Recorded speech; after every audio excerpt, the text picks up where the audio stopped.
Kaya Tama na. ito, Tumakas na. mga pagkain ano lang daw to, may hirap. Ay, katulad ni Red, talbos. O, yung mayayaman ba nakaya ng ganyan? Sabi nila, sila daw ay mayayaman, kaya ang kaya lang nilang mabili ay yung mga ganong seafoods. O, diba? Ay, seafoods din naman to, o. Dilis, o. Sarap. Tapos samahan mo nito, sariling ani sa bakuran. Di ba? Diyan ka. Saan ka pa? So, sa, Sarap. Tapos ito, talong. Sarap. Itong mga ganitong pagkain, nasabi pagkain doon ng mahirap, masustansya itong mga kachong. Sarap kaya, lalo pag ganitong naulan, sarap kumain ng ganire. parang ka nasa bukid. Ba ang kamatis? Thank you. Sarap. Sarap na. Ako lang. Paghati-hati lang namin na rin kwan, na rin Lilis. seafoods. Dilis. Da. Isda. Di ba? Ito ang alam namin seafoods. Yung maliliit. Kasi, sabi nila nga,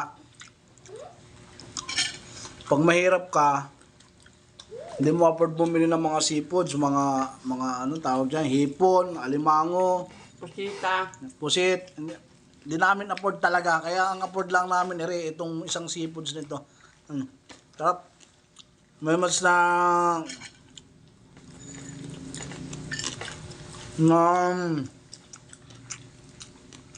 tawag dito, talbos, ano pa? Tapos may sausawan ka ng toyo, kalamansi. Tapos ang ano. Sure ba maghangkan? Sarap ng hapunan namin.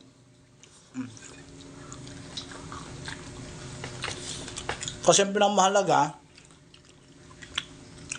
pasalamat tayo sa Diyos kasi,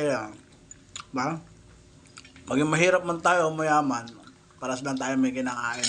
Kaya para-paras tayo magpasalamat sa Ginoo, sa Diyos, na binigyan tayo ng ganitong Paano? biyaya. Yeah? Sarap. Ito naman, kamatis. Ang nag-iisang kamatis sa balat ng lupa, wala nang iba.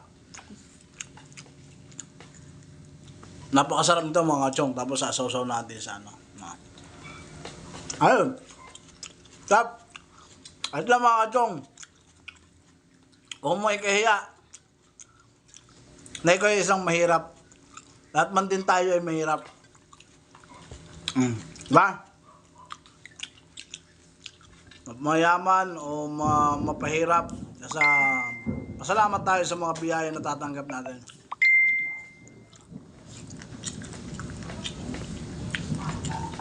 Yun lang, pinakamasarap. At yun lang mga kachong, salamat sa inyong patuloy na Pagsuporta. tag-suporta sa aking mga video at sa mga